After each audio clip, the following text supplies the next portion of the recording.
Every time the emperor wanted to sleep in, he would kick the imperial concubine beside him straight off the bed, for the emperor knew full well that the concubine possessed a time rewind superpower. Sure enough, the moment the concubine activated her power, the emperor was sent back to the night before, right as they'd gone to bed. He couldn't help but praise how incredibly useful this concubine was.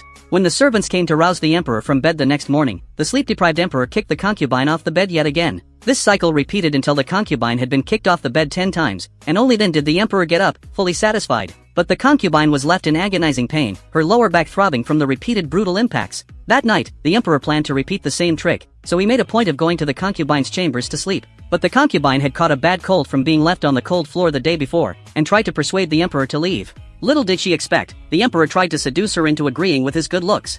To his utter shock, the concubine pushed the emperor away mid-kiss, and slapped him hard across the face several times. This sent the emperor flying into a volcanic rage in an instant, yet he was completely powerless to punish her, no matter what he tried. It turned out the concubine was originally a 21st century college student, who'd transmigrated to ancient times after a freak accident. By a cruel twist of fate, she'd woken up in the body of an imperial concubine who was about to be executed by the emperor. Just as she thought she was doomed to die, she accidentally activated a superpower that could rewind time. The concubine immediately used it, sending herself back to the exact moment she'd first transmigrated into the body. This cycle repeated, she was dragged away by soldiers over a dozen times, only to reappear back in the throne hall every single time. Just as the concubine was racking her brain for a way to escape, the emperor suddenly decided to kill the concubine with his own 2 hands. It turned out a glitch in the concubine's superpower meant the emperor also retained all his memories from every time loop. So he'd watch time and time again as the concubine was dragged out, only to reappear right where she'd been. This drove the short-tempered emperor into a frenzy, and he grabbed a knife and marched straight up to the concubine himself. But no matter how many times he swung the blade at her, the concubine would use her superpower to rewind time back to right before he struck.